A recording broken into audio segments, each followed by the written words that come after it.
The following program contains the opinions of the host, guests, and call-in participants. These do not necessarily represent the views of this show's distributors or sponsors. This program may contain obscene, profane, or otherwise objectionable language. Viewer discretion is advised.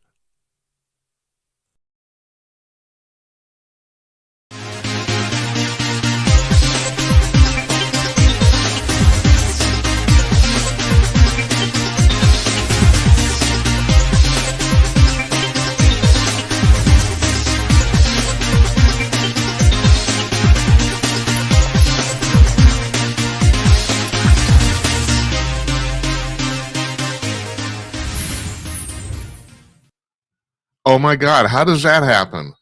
Through the inner tube and into your phone or desktop or television, or however you're watching this. I'm Jim Peters. It's 9 p.m. on the East Coast of the United States, 6 p.m. on the West Coast, 9 a.m. in Singapore, 12 noon in Sydney, Australia, and here where I'm sitting in Northeast Minneapolis, it's 8 p.m. Central Daylight Time. Welcome to another edition of Jim Peters at Night. Like I said, I'm Jim Peters. This is episode number 215, if you're keeping score at home. And I found out I finally did check on this. So here's the deal. Singapore does not have daylight savings time, but Australia does. So we switched, we're an hour or what is it, earlier or something like, yeah, I can't remember. But at any rate, they switched this, Australia switched the same time we did. Singapore didn't, so I used to say that they were at 8 a.m. in Singapore. Now it's 9 a.m. because we're in daylight saving time and they aren't, but the time in Australia is the same. Like you care. Right. Well, the reason, they started mentioning this because we have had callers and viewers in both of those places. So I just thought, it's just kind of interesting, and also the fact that Singapore is basically 12 hours different from us. And if you're geek like me, you find that fascinating, and I don't know why. Here's the deal. I just come to the conclusion, I think I'm a little bit on the spectrum. That's what it is. That's the reason I do this. I'm so damn curious. It's like a sickness at this point. That's why I like talking to people. And speaking of talking to people, our guest tonight, Leigh Richardson, Dr. Leigh Richardson, psychotherapist, psychoanalyst, the founder of the Brain Performance Center and the Brain Performance Institute in Dallas, Texas. This is her third Thursday interview in a row where she's discussing her upcoming book. I want to make sure I get the subtitle right because the title is easy to remember.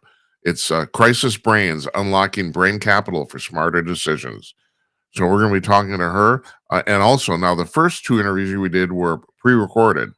This one we're doing live. She's coming on live. So you see the ticker on the bottom of the screen. You can call in with questions for her.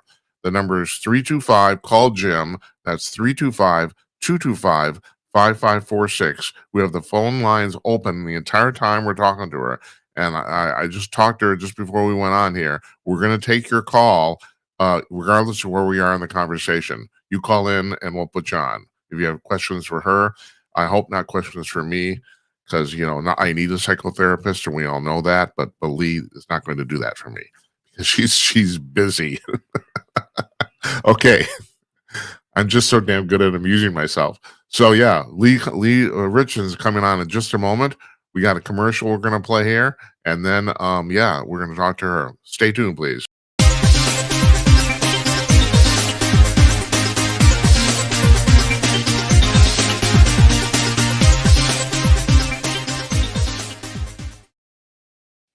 Hi, all. I want to talk to you about Conk News. You've probably heard me talk about this before, but if you're a news junkie, you should try this out. Conk News is a news aggregator. Now, there are plenty of news aggregators on the web, but Conk News is different than all the rest, and here's how. Most other news aggregators will lump the top stories from each news source under that news source. The top 10 stories, like, for example, from Fox News, Breitbart, the New York Post, etc. What Conk News does is it sends its servers out onto the web to over 75 different news sources every 3 hours. And yes, this is an automated process, but in this case, that's actually a good thing. And collects the latest stories from said 75 sources and then lays them out on its own front page in the order they were posted, regardless of the source. So you see the latest stories at the top of the front page, regardless of where they're from.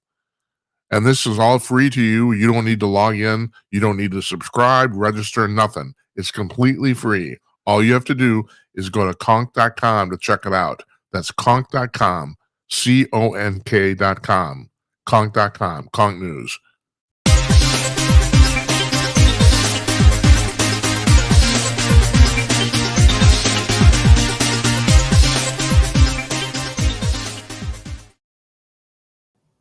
Joining us from our office in Dallas, Texas, the beautiful and talented Leigh Richardson, Dr. Leigh Richardson.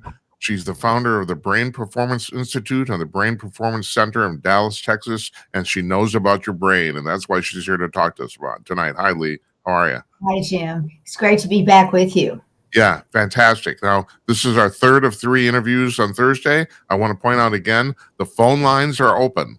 Call at 325-225-5546, ticker on the bottom of the screen here. You can also send a text message if you're shy. That's 408-458-5088. That's all running. And like I was saying in the introduction, Leigh and I, we will bust in. We'll put your phone call on regardless of where we are in the conversation. So that's what we got going on. So, well, that's not me. So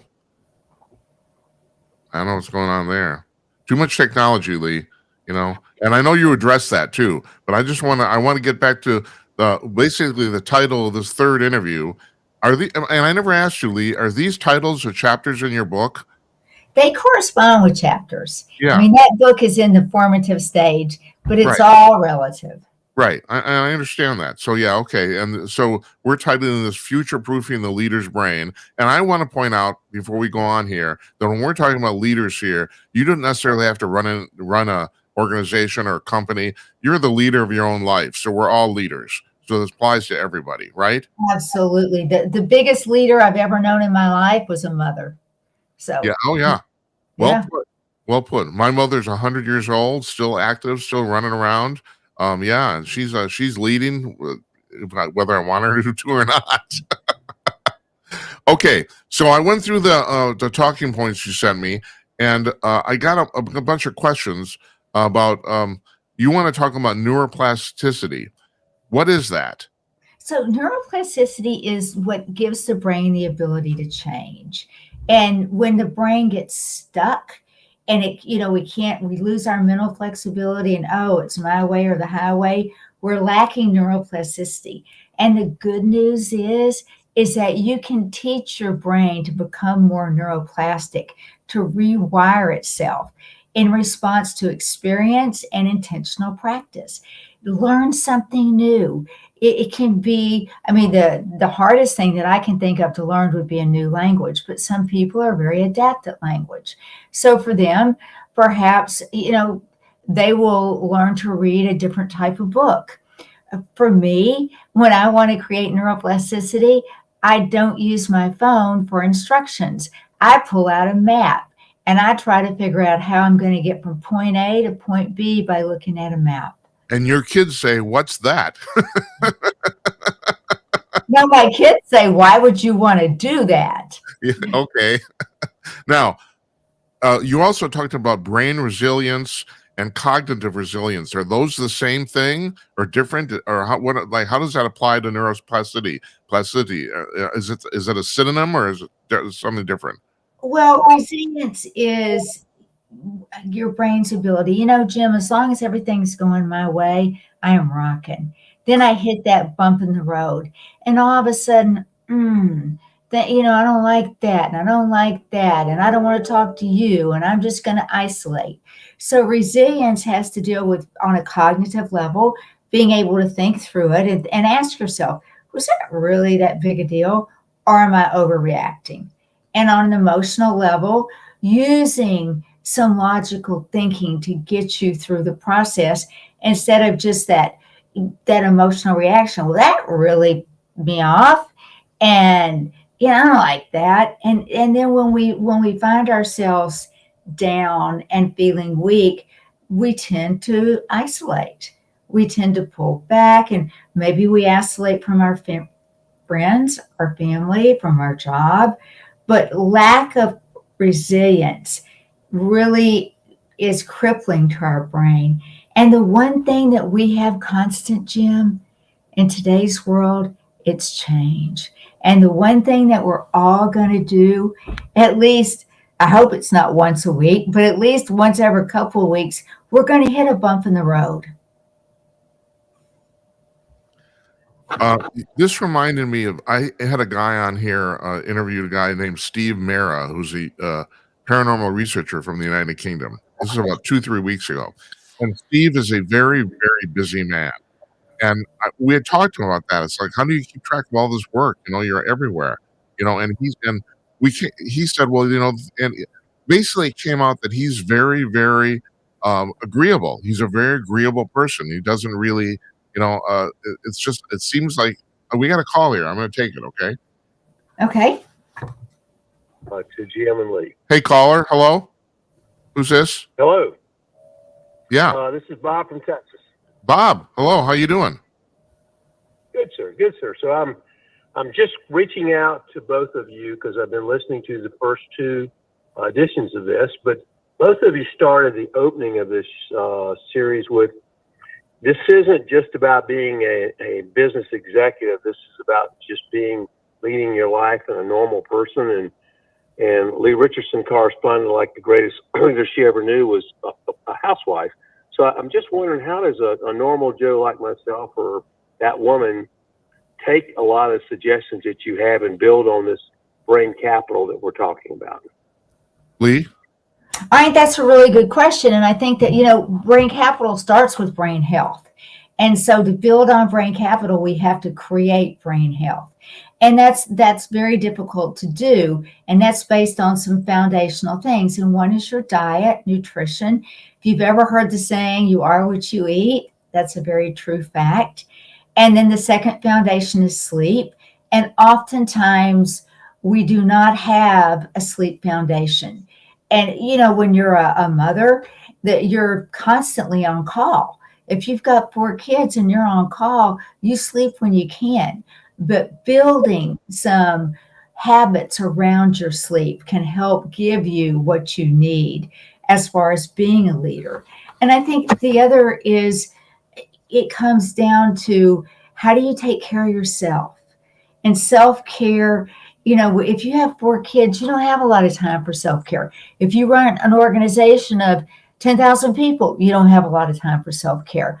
But carving out, one of the best advice that I give people is, how do you start your morning?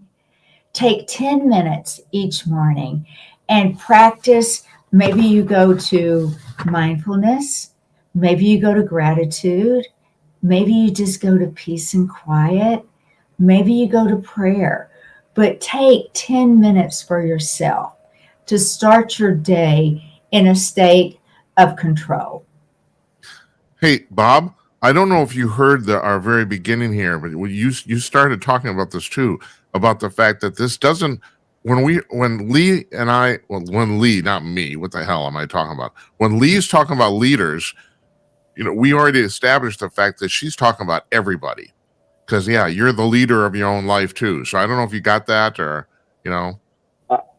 I did, and thank you for the clarity on that, and thank you for, sounds like whatever you want to do, you've got to get your personal habits together, and that should help give you the foundation to do what you need to do. Yeah. Hey, before you go, Bob, I got a question, Leigh. So how do you change your habits? Well, Jim, they say that it takes at least 21 days to change those habits. Is that true? I've never heard that. Never have. Well, I think it starts with setting goals. You have to set goals. You have to identify, what behavior do you want to change? And then, Jim, you got to be able to answer the big question. Why do you want to change that behavior? Because we'll hear something on the radio, Jim, and it'll make us think, oh, yeah, if I quit doing that, or if I started doing that, I'd be so much more effective. But you've got to have ingrained in yourself the what and the why. What do I want to change, and why do I want to change it? Is there something too, Leigh, about the thing about, the old adage about you don't necessarily break an old habit, you make a new one? Is there something to that? I think there absolutely is. And I think, if you've ever heard the term habit stacking, because you can take a new habit and couple it with an old habit. And sometimes that new habit can couple with part of the old habit. An example of that is when I decided I wanted to start practicing my gratefulness and my mindfulness every morning. And then, I'd get busy. I'd check my email. And I decided that I'm going to take in the morning when I get up and I have my coffee, that's when I'm going to practice, whether it's prayer, mindfulness, whatever it is. I'm going to couple those two activities, and then it becomes ingrained. Then it becomes more normal. Hey, Bob, do you have any other questions? No, thank you for taking the time to answer my questions, and I'll turn it over to the next person. Thanks for calling, Bob. Really appreciate it. Take care. So, Jim, that was such a good point that he made, and as well as I do that regardless of where you are in life, we all have decisions that we have to make every single day, and we have to make those decisions in a way that don't only just impact us, but they impact what's going on around us. And one of the frameworks that I've used a lot it's called the OODA loop, OODA. Observe what's going on around you. I also refer to that as self-awareness, and get oriented in the situation. Okay, are people angry? Are people happy? Are people looking to me for an answer? And then you got to do the hard thing, and that's make a decision. And once you decide, then you have to execute and you have to act. And I think that if anybody that goes through a day and they find themselves, because I'll find, that decision, I don't want to think about that right now, but I have to. So I'll just step back and I'll ask myself, okay, what's going on around me? What's my orientation? Do I agree? Do I disagree? What decision do I need to make? And then take action. You were talking about, taking 10 minutes in the morning. Leigh, I have to tell you this. I'm an absolute wreck in the morning, and I have been my entire life. I mean, I know it sounds kind of humorous, and it is, but really, it's a problem for me. It's even one of the reasons I do this at night. I know a lot of people, like my wife, my wife says the most clarity she has mentally is the first 15 minutes after she wakes up. I can't relate to that at all. It's one of the reasons I do this in the evening. My entire life has been basically, I used to be a professional musician, so I'm kind of used to working at night, but I learned, and I think maybe you're kind of touching on this too, about taking some time in the morning. I don't even take a call now before noon because I'm so mentally screwed up. All I'm going to do is make an ass out of myself, and I have many, many times. And I finally decided I just have to come to terms with this and not do this anymore. Well, Jim, what you're doing is you're playing to your strengths. You're not playing to your weaknesses. That's right. You're right. Absolutely. That's right. And maybe it's not time in the morning. Maybe it's time at the end of the day. But it's time that you use to and I say this a lot, hit the pause button, stop, and check in with yourself. And I don't know what you think about late in the day. Are you thinking about your day the next day? Are you playing over in your head what you did today? But use that time, whatever time works for you, to orientate yourself for your brain health. What makes you feel good? We have another call. I'm going to take it, okay? Okay. Hi, you're on the air. Who's this? Hey, this is Think. Hey, Think, how you doing? On, Jim. Hey, I want to point out to Leigh that Think's one of our regular callers, Leigh. So, well, hi, Think. Thanks for calling. Yeah. You got a question for Dr. Richardson? Yeah, I have a very important question. It's been a question I've been debating, and I think I went over this with you as well. But I know for a fact, this is a debate that I've been having for a long time with people, and that's whether we are born with specific traits already in place. A prime example of this is Jeffrey Dahmer. See, I believe that Jeffrey Dahmer, if you had taken him and put him in a more caring, loving situation, he would not have been born a serial killer like that. But people are saying there are people that actually believe that no matter where you put him, he would have been this psychotic person that went around killing because he was born with a missing chromosome or something like that. Can I ask you, is that true? Well, I can tell you what I think, and that is there are 4 things that puts a brain in a dysregulated state. Genetics is certainly one of them. Another is physical head trauma. Anytime you hit your head, you change the way those neurons and dendrites are wiring and firing. Emotional trauma. Now, the amount of emotional trauma that you grow up with in your home life, that's a huge factor. And then stress. All 4 of those are part of your environment, and they influence how your brain wires and fires. So I think that, I'll rephrase your question. If we would have taken him and put him in an environment where he had that chromosome and he had a loving and warm and nurturing family, and he never had emotional trauma, which I believe is impossible in today's world, and he never had any physical head trauma, would he have been a different person? I think so. Leigh, this is totally off topic, but I'm going to ask this. Does true evil exist? That's a hard question, Jim. I mean, there's many sources. You can read the Bible and you can get an answer for that. You can read, there's a lot of work done on that. And because true evil, I think it does exist. Sometimes it exists on a subconscious level, and sometimes maybe it exists on a conscious level. I'm going to let you go. We got another phone call, okay? Thanks. Call back later if you want, all right? Appreciate it.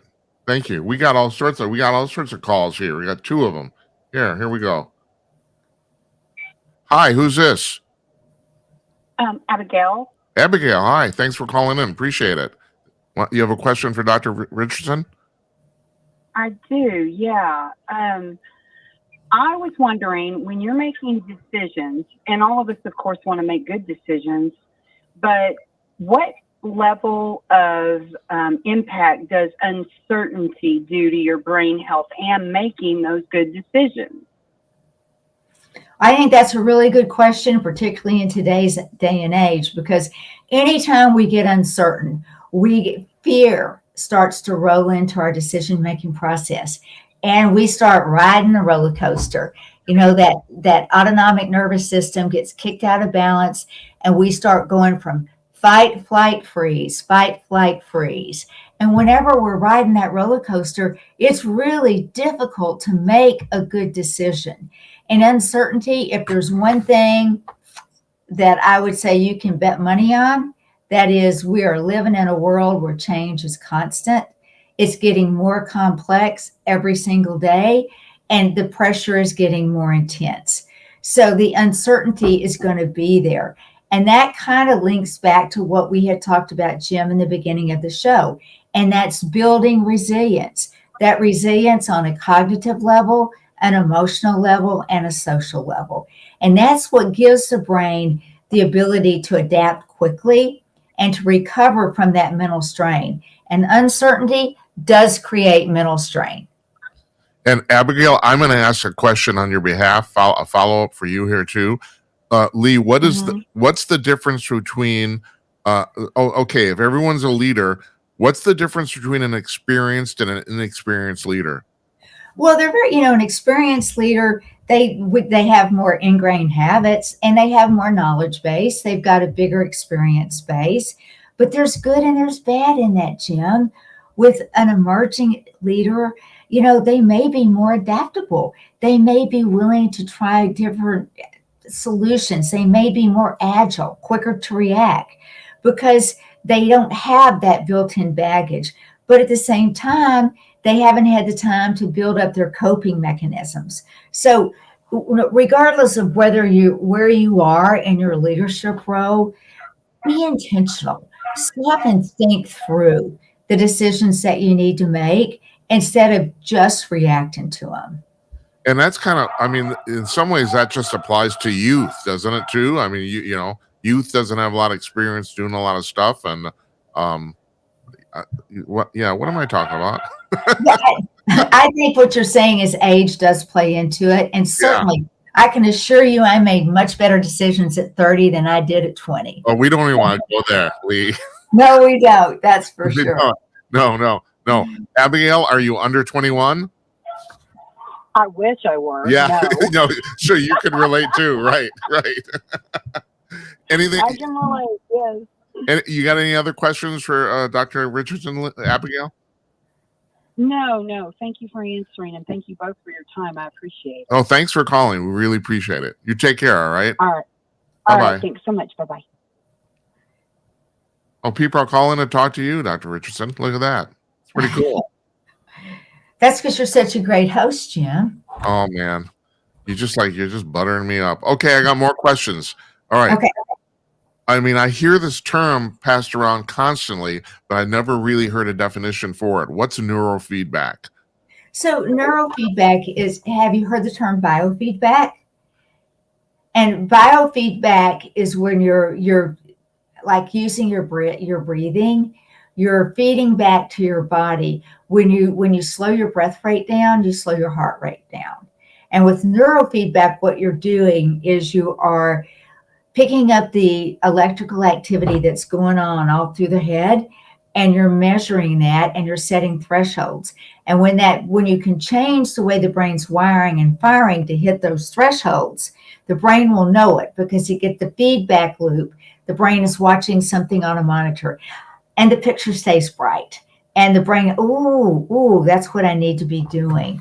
And neurofeedback is just a way to create organic change in the brain, to get the brain from a dysregulated state to a regulated state. And it's something that is, some people will say, well, gee, Leigh, I don't do that voodoo. And my response to that is, I don't either. And neurofeedback has been around for a long time, and the technology has come, it's so advanced. And now there are ways that you can even do it in your home. And it's only in the last year or so that I have had the confidence to say that. But neurofeedback will train your brain how to get into a regulated state. And that's, Jim, I can slap a diagnostic code on something, and people are like, okay, am I anxiety? Am I depressed? Am I bipolar? And my response to that is, you got a dysregulated brain. And I think we tend to, and I put an article on my LinkedIn last Sunday, I think we tend to diagnose too much, and then we get lost in the diagnosis. Well, I think a lot of people agree with that, and that is that we're all pretty much overdiagnosed with everything. But I have a question, and it's going to sound like I'm kidding here, but I'm actually not. Does this neurofeedback thing work just because we're all cavemen attracted to shiny objects? Seriously, is that our problem? Well, I do believe in the placebo effect, Jim. And I've done research, been on panels that look at the placebo effect, even with things like surgery and implants. But I guess since I've been board certified in neurofeedback since 2005, I've seen enough of it to say it does work. It absolutely does work. Oh, no, Leigh, I wasn't questioning that whether it worked or not. I understand that it works, but does it work because we're all just like primitive cavemen? Is that the reason it works? Well, I would say that applies to a few of us. Well, yeah, thank you. We're talking with Dr. Leigh Richardson about her upcoming book, Crisis Brains. You can call in at 325-225-5546, and you should do that. I had several calls already. Very nice. Very nicely. Okay, I have another question. Same type of thing. What is you talk about structured decision-making framework. What is that? Well, a structured decision-making framework is what gives you sustainable decisions. And it's when you go through the process of making a decision. Because so many times, Jen, people, they want to problem solve and they get stuck. They think they're problem solving and then they think they're making a decision. And identifying the problem and looking at all your opportunities is certainly part of the decision-making process. But then you've got to identify all the opportunities that you have, the different variables that exist, and then you've got to identify the variables that correlate with the important aspects of the decision and evaluate each variable and look at what provides you the optimal results. So, if you just wake up and something happens and you're triggered and, I've got to make a decision about that. I've got to make a decision right now. 9 times out of 10, you're going to make a decision based on emotions instead of logic. And when we react from an emotional basis, that influences. It influences the amount of risk taking that we'll take. And it puts us into that anticipatory stage. Oh, it's coming. I can feel it coming. And that influences the actions that we take. But if you're okay, so let's say you're in a work situation and you're dealing with an emotional issue regarding 2 other people, like employees. If you're dealing with an emotional problem, should you still go about it rationally, or should you inject some of your own emotionality into it because it's an emotional problem? You know what I mean? Well, if you're at work, then I think that's a different situation than a personal situation. If Okay. you're at work, I think you have to think, what are the goals of the organization? What's my job? What am I supposed to do? And mostly that will not be an emotional reaction. That will be, okay, this is my job. This is your job. This is what the organization expects from us. Let's work into how we achieve those goals. On a personal situation, it's much harder to take the emotion out. And sometimes in a personal situation, the emotional can create an opening for a lot more conversation. So I think, the context, the environment of where that decision made is the answer to that question. Thank you. That was you answered it. Thank you. Appreciate it. All right. I have another thing I thought of while you were talking a couple minutes ago, too, about the fact that I have observed, this is an observation. I've observed that a lot of people, when they're trying to attack a problem, it's like they don't recognize the right culprit, for lack of a better term. Do you know what I mean? It's like, all right, they're trying to solve something, but they don't really address the real crux to the problem. It's like some peripheral thing or something like that. I mean, do you know what I'm talking about? Or does it Well, make I do, because, a lot of things can get in the way. You've got an urgent decision that you've got to make. And oh my gosh, it's 12 o'clock at night and you've been up since 4 a.m. in the morning. That feeds back into your sleep. And you haven't eaten all day and you're not hydrated. If you do one thing for the brain weighs 3 pounds and it's 80% water. Stay hydrated. If you're not keeping that brain hydrated, it's not going to work that well. So I think that you've got to think, Jim, that you've got to think about the brain. It's an organ, just like the heart is. And you've got to take care of it so that it can perform for you. It's, I've always said the gut is your second brain. And now I'm convinced that your heart's your third brain, because the brain and the body, it's one unit. The body keeps score of everything going on in the brain. So you've got to look at how the two are interacting, and are they complementing each other? Are they in conflict? Leigh, does scotch count as hydration? I've been asked that question a lot about coffee, but scotch that's a new one. Well, I mean, no, seriously, caffeine is actually a good thing. I mean, nothing is good if you abuse it, but it seems like that evidence seems to indicate that the caffeine is generally a good thing. I mean, am I right about that? Caffeine is a dehydrator. Now, I think that caffeine does bring a lot of good, and it's so interesting because everybody's body reacts differently to caffeine. I can drink a cup of coffee at 11 o'clock at night and go right to sleep. Some people drink a cup of coffee at 11 o'clock at night and they'll be up to the wee hours of the morning. Right. So it's what your brain and your body react to. Yeah. All right. So how does AI figure into all this? So if I'm, is there what's the tie of AI into like my decision-making process? Well, so what AI does for me is it takes me out of that cognitive overload.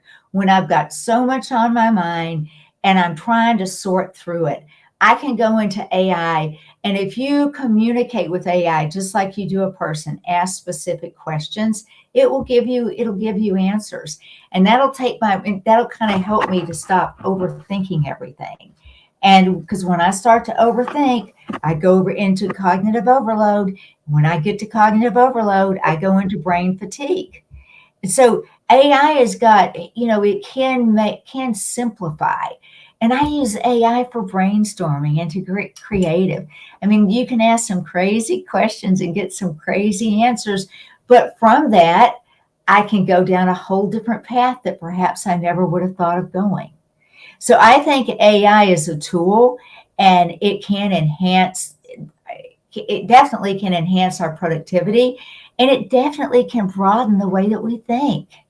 Hey Leigh, what's the deal with now? So I'm a computer programmer, and my basic thing is you respect the machine. So when I'm talking to Alexa, and I have Alexa right on my desk here, but I turn her off for the show because I'm polite and say please and thank you. But some people, it's the opposite. Have you noticed that people are really starting to abuse machines, especially the ones that talk back to us? So what is that all about? Well, I think that's a loaded question, Jim. I mean, what comes to mind is how frustrated are they, and how stressed out are they, and what kind of care are they taking of their brain? Yeah. All right. So so if you're how do people avoid burnout with all this stuff? I think it comes back to self-care. And Jim, when I first heard that term self-care, it was all about having a glass of wine, getting on the couch, binge watching Netflix.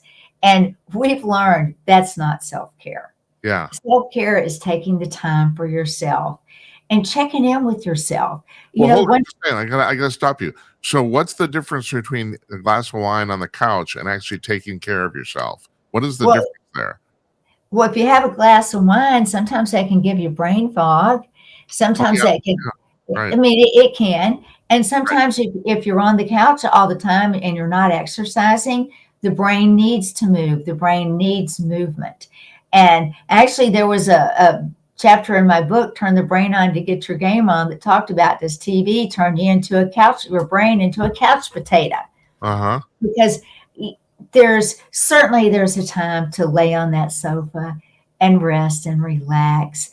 But self-care might be laying on that sofa and reading, or it might be laying on that sofa and practicing progressive muscle relaxation, or visualizing, closing your eyes and visualizing yourself where you're happy and where you're successful.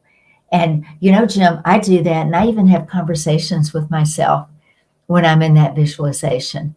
Do you swear at yourself the same way people swear at Alexa? I can't deny it. Guilty as charged. Do you think that we become too indulgent of luxury as a society? I think that we crave luxury as a society because, after the pandemic, our normal changed and we met stress in a way that we had never met before. And just the very simple things, for a kid, or being able to go to school, couldn't do that. Couldn't go to church, couldn't go to the gym. So many things were taken away from us that were part of our normal life. That when I first started coming out of the pandemic, I wanted to indulge myself. I wanted to pamper myself. I felt like I needed it. I felt like I had some catching up to do. Yeah. Yeah. I grew up in small town Minnesota, and the weather up here is just brutal. But still, when I was going to school, and of course this is old curmudgeon thing, but when I was going to school as a kid, basically we never got more than one snow day off a year. If we got two, that was incredible. And now, and you were talking about like students for a second there, and this made me think of this. Now it seems like here in Minnesota, they will cancel school at a drop of a hat. It's like, there's 1 inch of snow, cancel school. It's like, and we used to fight through 2 feet of snow. They're not canceling school, and it just makes me think, are we just becoming softies? Really, seriously. Or are we just looking at life differently? And that is, when we used to wouldn't make that decision to cancel school, we weren't so diversified. We weren't so spread out. Getting to school was simpler. Life was just in a simpler state. And I think the more complex life gets, the further apart we live. Dallas, it's one of the most spread out cities in the United States. Being 20 minutes in traffic, that's nothing. If you're just going barely across town, you're going to spend 20 minutes in traffic. So when you're thinking about, well, the roads are bad, will the buses be able to make it? I think it piles on each other, and it gets harder to make a safe decision. So have we made life needlessly complex? That's a really good question, because where does that complexity live most of the time, Jim? I don't. Yeah. It lives in our brain. Right. So, and I think that ties into stress management. Life is a lot more stressful today than it used to be. And we don't have the time to stop and say, okay, I'm going to stop for 10 minutes and work on my breathing. Because with what technology has done, and it's got its good and it's got its bad, but it's made us want that instantaneous gratification. I want an answer right now. If I get online and I go ask Google a question, I'll get an answer pretty instantaneously. Ask ChatGPT, and they'll ask you, do you want sources? Do you want me to cite the sources? So just the way that information processing has changed and how we feed that to our brain. And do you remember in the pandemic when you had that news channel on 24/7? Yeah. Yeah. And we felt like we needed it. We had to have it. And a lot of people haven't really backed off of that. They created habits. And what's that saying? We are creatures of habits. I have a confession to make, Leigh. To do this job, I have to read. I read hours of news every day, and I gotta admit, lately, I'm getting sick of it. I don't want to do it, but I have to. I pretty much have to. But at any rate, and the other thing you mentioned too, talking about how life has become more complex. So now, like I said, most of my relatives live in northern Minnesota and northern Wisconsin. Right? They're basically living in the middle of nowhere. But like you, I live in the heart of a major city. For me to go like 6 blocks is like I have to put aside 20 minutes. Absolutely. Right, right. But what I've noticed too, and I've had friends, and maybe this is true of you. I've had friends now that have moved from the city to the middle of nowhere, and what I've noticed is that up there, you want to call it up north, quote unquote. The distances are farther, but the time is about the same. So they have basically cobbled together what I would call like a quasi metro area of these little towns and and little road stops and all that sort of stuff. And they're driving around and they're driving farther, but they're not drive. It doesn't take any longer than it takes me, And so then the point is, well, why am I here? You know what I mean?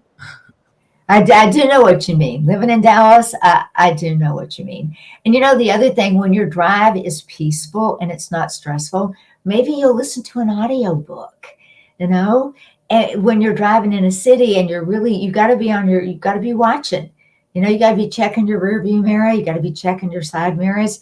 You're not listening to an audiobook. It's more stressful. Right. I can't, because I'm a former musician, I can't listen to sound like that anyway. It just bugs the crap out of me. I can't do it, but that's a personal thing. All right. I have another question. Let's move on in your little outline here. What does brain first corporate culture look like? What does that mean? Well, that's an inclusive culture. Inclusive leadership is where you include everybody. And sometimes leadership can be exclusive. You've got to meet this criteria. If you're at this grade level, if you do this, then you're included.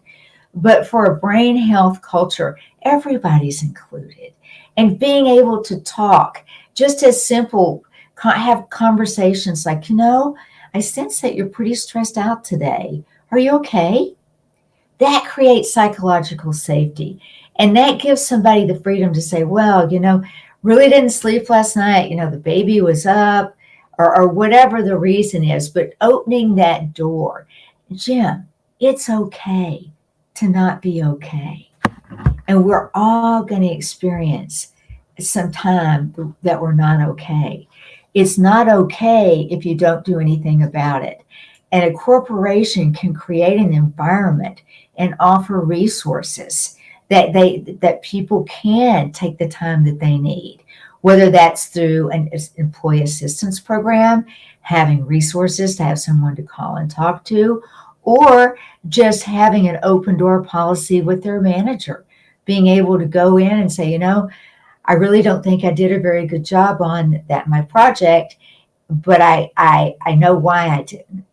And giving that person the opportunity to vent and talk through it. So then it becomes a learning experience, not a negative experience. Leigh, that's what you said there is brilliant. And you should, oh God, hold on. I got a giant cat here. What the? Hey, you're on TV. Is that a brain healthy cat, Jim? Yeah. Oh, extremely. Okay. Now, and I lost my train of thought. What was I going to say? What you said. It's okay to not be okay. You should put that on T-shirts or something. That's brilliant. That really is. It's like I try to get one nugget out of every interview, and that's tonight. That was good. That's really good. Now go ahead. I'm sorry. I'm so glad you got your nugget. And if you repeat it, it will become even more valuable. I hope you do that. Okay, I will do that. We're talking to Dr. Leigh Richardson, and you can call in here. We got a few minutes left. Still call in 325-225-5546. So, you've been the entire night. You've been talking about how sleep and nutrition affect this. Oh, all right. Well, the one thing I thought of before that I didn't get in is that, and I'm not trying to be funny here. This is like a real problem. As people get older, it seems to be mostly hormonally, but more people have trouble with their sleep schedule. It just seems that that's the way it works. So if you're having trouble for hormonal reasons or whatever reasons, and I'm not just talking about women, Joe, I'm talking about men also. How do you deal with that? Well, I think you need to see a doctor. I mean, because the body gets out of balance, just like the brain gets out of balance. And a lot of times what's throwing that brain or that body out of balance is lack of nutrition or allergies or inflammation. And I think every single one of us has inflammation in our body. And I think it's, it shows up as allergies. It shows up as a fever. It shows up as a pain. And I think being self-aware of what your norm is within your body will help you to know how to calibrate. Because I'll be talking with clients and I've got a headache. Oh, is that headache normal? Well, no, I don't get headaches. Well, that's a different headache. Then what time is it? 3:00 in the afternoon? Yeah, I usually get a headache around that same time. So we have to all advocate for our self-care, our physical care and our mental care. And that relies on our ability to have self-awareness, to pay attention to what's going on. Don't wait till it gets to the point where, I need to lay down. I need to go home. See it coming. And maybe if you can just stop and walk outside for 5 minutes, breathe some fresh air, feel the sun on your shoulders. Sometimes just moving. The brain loves to move. Getting up and moving a little bit will put some energy. It will change your metabolic balance. You're talking about in terms of brain health, what's the single biggest mistake nutritionally people make, or deficiency or whatever? What's the single biggest thing? I think that sugar is a big problem. I think that the dyes that are in food is a big problem. But I think the problem that most people eat is if it comes in a bag, a box, or a can, and it's good for 2 years, that's processed food. And if it's good for 2 years, there's something in there that is not good for your brain. Yeah. And my biggest piece of advice on diet is get rid of processed food. Yeah. Well, okay. So, yeah. All right. That's a pretty good definition of processed food if it comes in a box. You're right. And my wife uses, that's her definition too. That's what she uses. But is there a particular deficiency that we all seem to have in terms of like nutritionally or supplement wise, or is there like I'm not talking about a quick fix so much as like what's the major thing? You know, if you're going to address the first thing, what would it be? Well, I think we're all mineral deficient, and a lot of that has to come into play into how our crops are grown. I mean, unless you're an organic farmer, the dirt, the soil is not regenerated, and it gets exhausted. We're all lacking magnesium. If there's one thing that I could say we could all benefit from, it would be magnesium, Uh, because that's supposed that's to come from the food that we eat, but That's what I wanted. That's exactly the type of thing I wanted to know. And I know for a fact that magnesium will help you sleep too. So there's that also. It could be for one. absolutely. Take it before you go to bed, and you're good to go. All right. So what are the 3 habits every leader should start tomorrow? What are Well, they? I think I named one of them already, and that is start your day off in the right headspace. And whether that's taking some time for mindfulness, or maybe it's making your list for the day, take that time to set yourself up for success. And so that you know what you have to do, and you've got your head kind of wrapped around it, and you have your game plan. Turn your brain on to get your game on. Yeah. And you use this term, which I just love, decision hygiene. It sounds very dirty, Leigh. And it does, doesn't it? Yeah. But really, all I'm talking about there, Jim, is don't let yourself get into an overload with decision makings. We think, oh, got to make a decision on that today. Not now. Oh, got to make that decision. Not now. Then, we're 3 decisions behind. And okay, I've got to make these decisions, but you're in an overload state. And so you just continuously overthink it. You think about it, you think about it, you think about it. And that affects the quality of decisions that you make. You're not making, maybe you do make the right decisions for all the wrong reasons. Maybe you don't. But anytime you're overthinking, you're not making the most productive, efficient decision for everybody. I'm guilt, or I should say, I used to be guilty of that. I've gotten much better as I got older, but yeah, I understand that concept totally. I do. And then, what do you mean by micro recoveries? What's that? So, and I think we've talked about this before, Jim. Hit the pause button. Take little breaks. And my testimony to that is a study that Microsoft did during the pandemic. They were seeing how fatigued everybody was going from one Zoom meeting to another continuously. And they actually did a little study where they did some brain maps, and they looked at the brainwave activity. And they did 2 separate studies. And the first was when you were in a Zoom meeting, and then you zoomed off to the next one, and it could be on any context, any subject matter, and they saw what it did to the brain. Then the second study they did is they put a 10-minute break,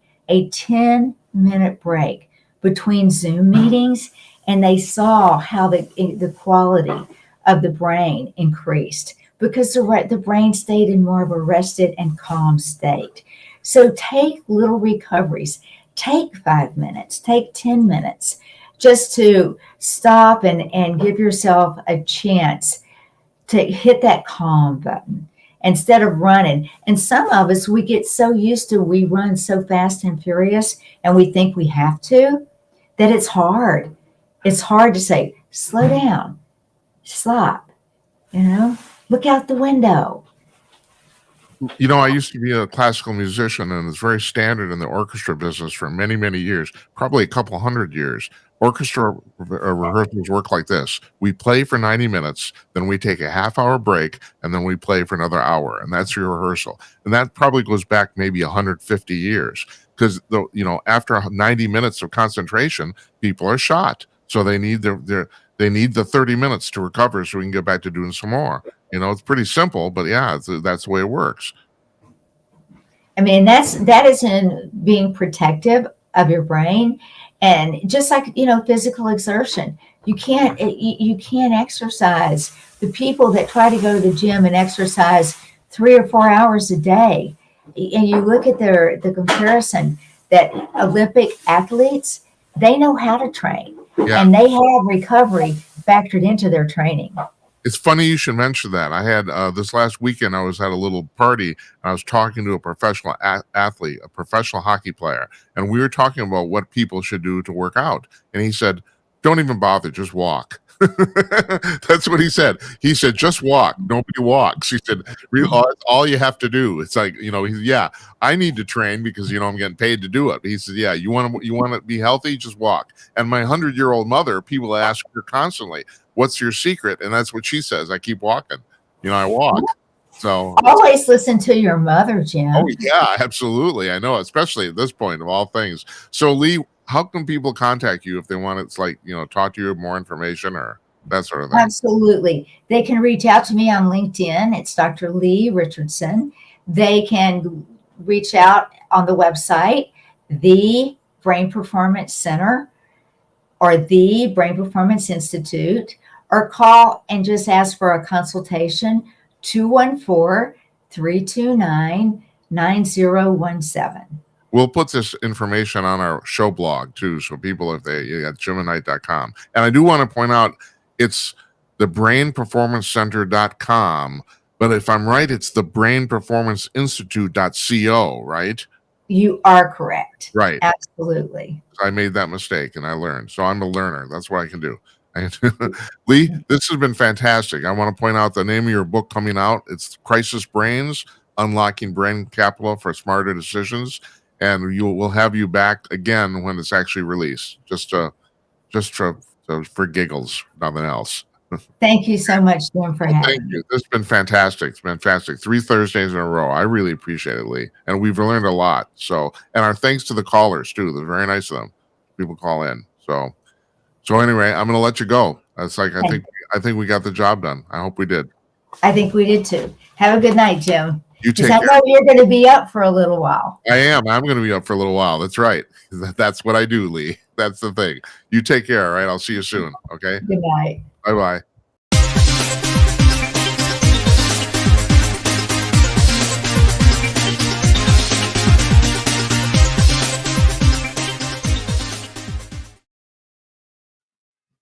Hi all, Jim Peters again for Conk News. Let me tell you one of the greatest things about Conk News. It's free. It's completely and totally free. You don't need to register. You don't need to log in, subscribe, none of that stuff. Sure, they run a few ads on the front page, but if you're an old fogey like me, you might actually appreciate this because when you check out Conk News at conk.com, you'll probably notice that it's the closest thing to an old-fashioned hard copy newspaper that you'll find online. The latest up-to-the-minute news from 75 high-quality sources collected every 3 hours, all laid out with photos and headlines directly from the articles. And when you click on a story, you go directly to that story. No ad page, no interstitial page, none of that stuff. This is the way online news is meant to be. And did I mention that it's completely free? Seriously, how much of the stuff in America is free now, right? That's of quality anyway. So check this out for yourself. It's at conk.com, CONK.com. Conk News.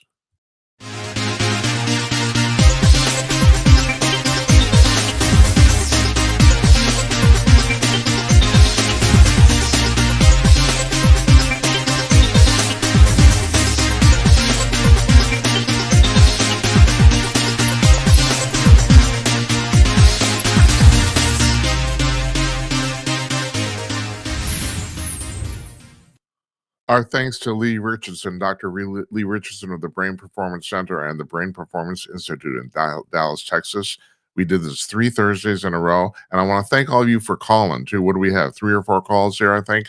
That's terrific. Thank you very much. It's wonderful to answer your questions. She answered them, not me. I'm just the doofus just standing there.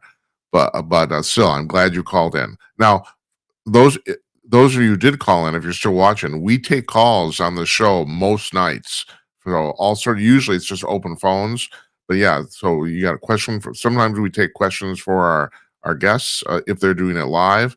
So about half of our interviews are live and about half of them aren't. We tape some of them. I try to make it easy for folks to come on here. So sometimes we tape interviews in the afternoon. The show is always live, but the interview itself, we pre-tape ahead of time. So at any rate, and the phones are still open, 325-225-5546. I'm gonna gab here a little bit, and if you want to call in and talk about anything, and second half of the show, part 2, it's always open phones, no conversation topic. You're the guest, basically. You want to talk about your life, that's fine. You want to talk about your spouse, your kids, that's fine. What you had for dinner, really don't care. We're good, okay? All right, but I do want to address a few things here, and that which is my want to do for part 2. And our regular caller Think called in to talk to Dr. Richardson, and this is starting to find this increasingly interesting. So Think called in about 10 days ago, I think it was, maybe 2 weeks, and about this thing about the pyramids of Giza on the Giza Plateau. So he called in. Now I was telling Leigh, I read about 3 or 4 hours of news every day. It's a real pain in the ass. I'm starting not to enjoy it. I've been doing this for years now, but I did not see the story at all until about a week after he was talking about it. So he calls in and he's talking about these pyramids that these researchers use ground penetrating ground penetrating sonar coupled with radar generated from a satellite in space straight down the Giza Plateau where the 3 main Great Pyramids are. And they say they've discovered all sorts of stuff underneath the ground there. Specifically, they've said that basically about a half a kilometer down, about a half a mile, I think it was 2,500 feet down below the surface of the plateau, underneath the pyramids, they say there's essentially a city down there, is what they've said. Now, I don't know where Think saw this, but about a week later, or this is about a week now, a week ago now, this started to make the mainstream news, and now it's all over the place. And it's partly all over the place because scientists are disputing what these people concluded. But the really weird thing is they're not disputing the fact that the radar is in error. People are looking at these pictures and basically saying, yeah, there's something down there, but nobody wants to believe the fact it's what they concluded, which was they said there's like 8 shafts going down 2,500 feet that seem to have spiral staircases either outside or inside of them, all spiral staircases going down a half a mile. And then there's a bunch of buildings underneath the ground below that, at the bottom of that. That's what they said. And like I said, so the thing is, you have scientists saying, poo-pooing this, that this is, basically crap. And, there's not peer reviewed and all that sort of stuff. But nobody's really disputing the images, which are generated by sonar and radar. They say, yeah, there's something down there. But, whether it's a city, but, Christ. And so, what I'm talking to Think is that, and him and I agreed on this. I've never bought the fact that the pyramids were built by extraterrestrials. I've never bought that at all. I think humans are extremely industrious, and especially if you have enough of them. Supposedly about 100,000 people worked on those pyramids, at least the big one. I don't know and I think they were built separately, and Think addressed this too, about the fact that they're starting to think that those pyramids are way, way older than people. Right now, they're dated at 4,000 years old, and there's some evidence to indicate from water damage against them that they're way older, especially the Sphinx. The Sphinx is water damage that simply shouldn't be there. I mean, so apparently years ago, this is next to the Nile, and several hundred yards, I think it's pretty close. It's on the shore, essentially. I've never been there. It's the last place on my bucket list. I still want to go. I still want to see this. But the Sphinx is out kind of in front of the pyramids. It's the closest thing to the water. But the Sphinx has water damage that they say that regardless of the height of the Nile at any one time should not be there. So they don't understand what's going on. And I've heard this supposedly the main guy for Egyptian antiquities, the main archaeologist, you see him on TV all the time. I can't remember his name, Matter of fact, he's even in a commercial right now. They're trying to sell his lecture series in the States. Supposedly, I've been told he is told privately that they have figured out that I can't speak for the other two pyramids, but that the Great Pyramid, the largest one, was essentially an electrical power plant because they found hydrochloric acid, remains of hydrochloric acid in the basement, and that shouldn't be there. There's the only reason it'd be there is if you poured it in there, and the only reason you do that is to generate electricity. There's no other reason you would deal with hydrochloric acid other than, I mean, that's what batteries are basically.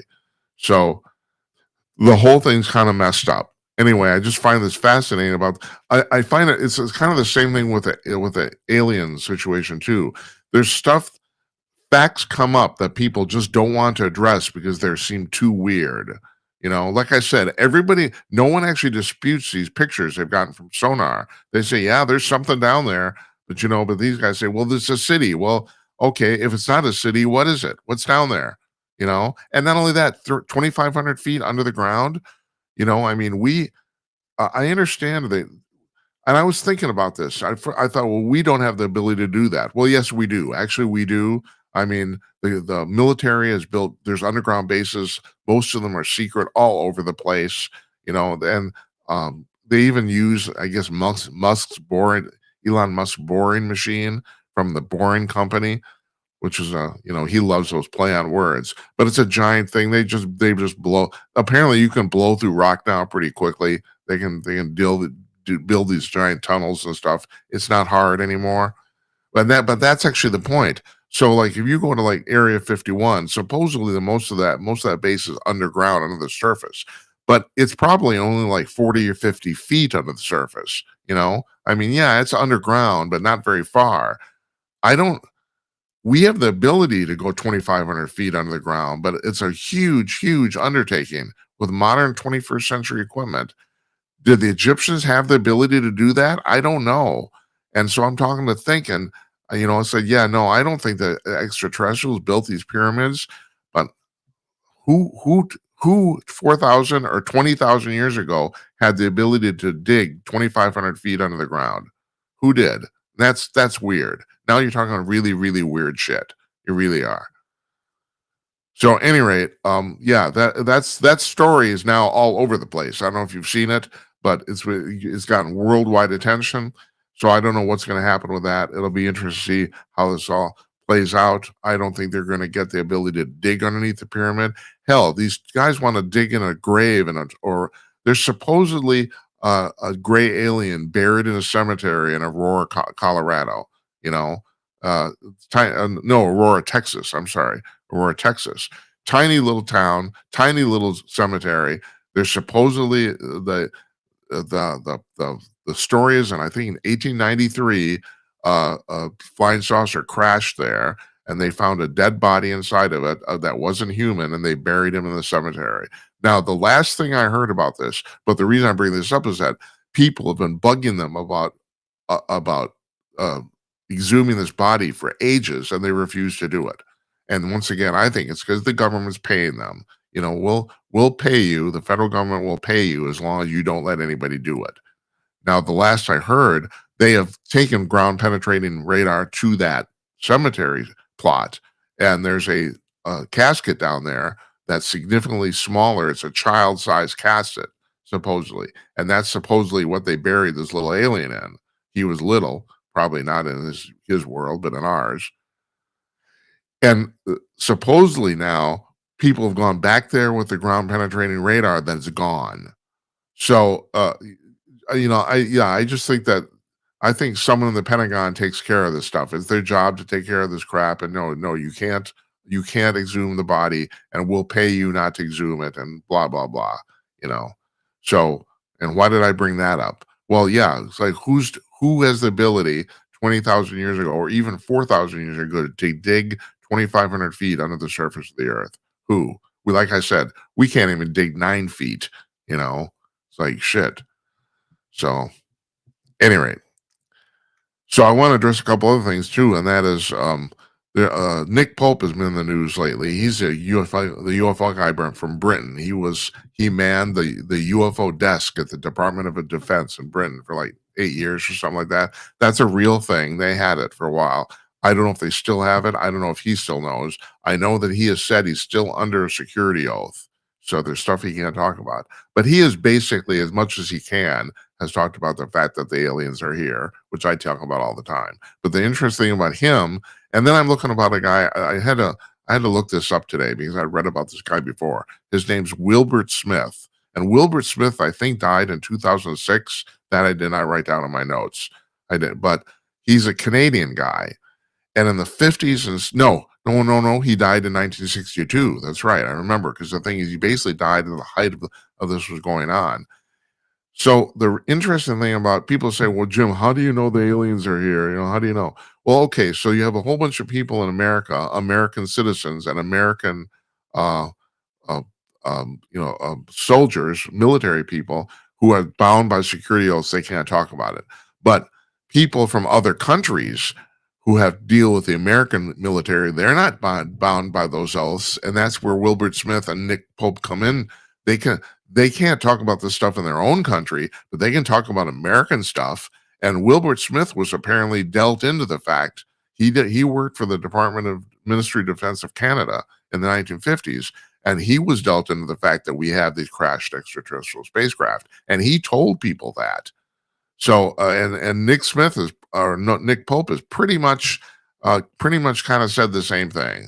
That he can't talk about what the British government's doing, but he can talk about what the American government's doing, because he's not bound by an American security oath, and neither is Wilbert Smith.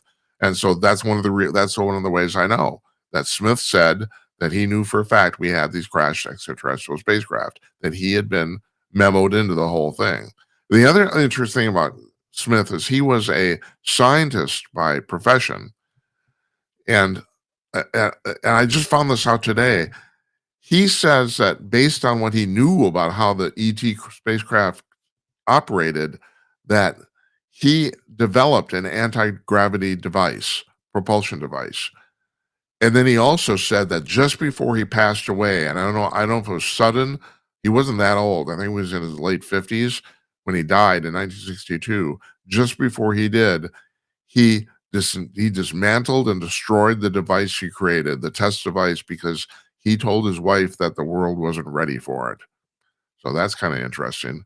But supposedly he had a working anti-gravity device developed, and he developed it because of what he knew of how these spacecraft flew. So now that's really interesting too, because I don't know. I've told you, I know for a fact that these spacecraft are real. I don't know if we figured out how they fly yet. I don't. Every single other fact about this is up in the air to me. All I know is that we have them. That's all I know. Bob Lazar talks about their propulsion system. Other people have. There's talked about reverse engineering them. This new movie that's come out, The Age of Disclosure, it actually hasn't been released to the public yet, but it was shown at the South by Southwest Film Festival. About people on that said there's been an 80-year arms race, secret clandestine arms race to figure this stuff out between China, Russia, and the United States. And believe it or not, I have heard also that Iran, of all people, or that they have one too, which is one of the reasons they've always been kind of given a little extra, what seems like paradoxical respect militarily, is that they see that apparently they have one of these spacecraft. But the first country that figures out what's going on here basically wins the arms race permanently, because they will be eons ahead of everyone else. And that is supposedly the implicit truth or proof of why that no one's figured it out yet. That there's two things that have come out of the Pentagon.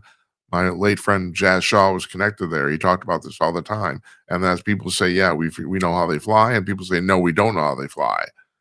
And that's really interesting. I read Louis Elizondo's book, and I don't know if he addressed that in there.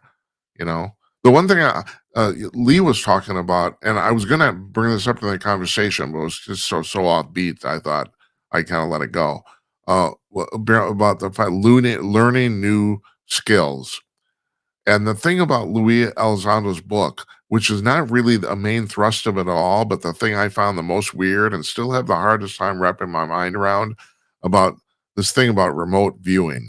Now, what the concept of remote viewing is supposedly you can project your mind to another physical space, like literally in real time, and talk about the people there, what's going on, that sort of thing. So it's psychic projection is what it is. And the CIA ran a program in the 1970s called Project Stargate. That's verified. That's public knowledge, and where they uh, found people who said they could do this and tested them, and they were successful in running these tests about sending people's psychic uh, brain to different places. The thing that I find weird about this, and Luis Elizondo said he this happened to him, that not well, first of all, the CIA says this is no longer running. That's bullshit. Because here's the deal, folks, and this goes back 4,000 years. So, do you know that every single form of advertising that's ever worked has never gone away? Every single one. And it's the same with the military. If something works, they're going to keep on doing it until it doesn't work anymore. And actually, if you're an entrepreneur or starting your own business, or if you're a musician or an actor or want to, that's my advice to you. Number one advice: if something works, keep on doing it until it doesn't work anymore. Which Donald Trump is famous for that, and he has succeeded very. I don't think he's ever said that, but it's plainly obvious he lives by that credo. You know, there's the birthing thing with Obama. He said, yeah, he said, I keep doing. He supposedly privately told Barack Obama, yeah, I know you weren't born in Kenya, but I keep doing it because it's working. Yeah, well, okay, fine. So yeah, what was my point? What's my point? Jim, what's your point? What are you getting to? Okay. So oh geez. Oh my God. It's like that. Oh, that's terrible. That's like old person crap. Yeah, well, okay. What was I talking about? I'm talking about the ET thing about how. Okay. So I'm talking about that Jazz Shaw, and Jazz said he got completely conflicting information out of the Pentagon about whether we had be able to see whether we reverse engineered any of this. So that's what I was doing. That was my point, and I don't know. I don't. Other than the fact that we have these spacecraft, which of course proves the fact that extraterrestrials are real, at least some of them. Uh, Other than that, I don't know a thing. Everything else in my mind is speculation. And like I was saying, joking with Larry Newman the other night, this entire show, My Little Empire, is built on speculation. We just talk about things we think. Do we need a fact? No, we don't. Because I'm just trying to entertain you maybe with some information. I don't know. Lee's pretty entertaining. We have now. Oh, all right. Okay, you're not calling up. Screw you again. Oh, I want to thank you for calling during our segment, though. Thank you. That's very kind. We're gonna call it a night and a week. Here's our schedule. Monday, I'm taking off. I'm going to the dentist, and you're thinking, well, okay, Jim, why are you taking off going to the dentist? Well, if they use Novocaine, I have a adverse reaction to that, so I probably will not be doing too well on Monday night. So I'm just going to skip it. So we have shows Tuesday, Wednesday, Thursday next week, and I know we will have guests, but I haven't figured out yet which guest is going to be on which night. So because of that, I'm not going to announce anything yet. But we will be back on Tuesday, and we'll have shows Tuesday, Wednesday, and Thursday next week. I want to thank Leigh Richardson for coming on. Fantastic. We'll post her information, her contact info, and the links to her website on our blog at jimandknight.com. I want to thank all the people who called. I want to thank you for watching. I enjoy doing this immensely, and I really appreciate it. So we will see you next Tuesday. Good night, Esperanza. Good night, Uncle Donnie. And good night to you wherever you are. You guys have a nice weekend. I'll see you on Tuesday night. Take care.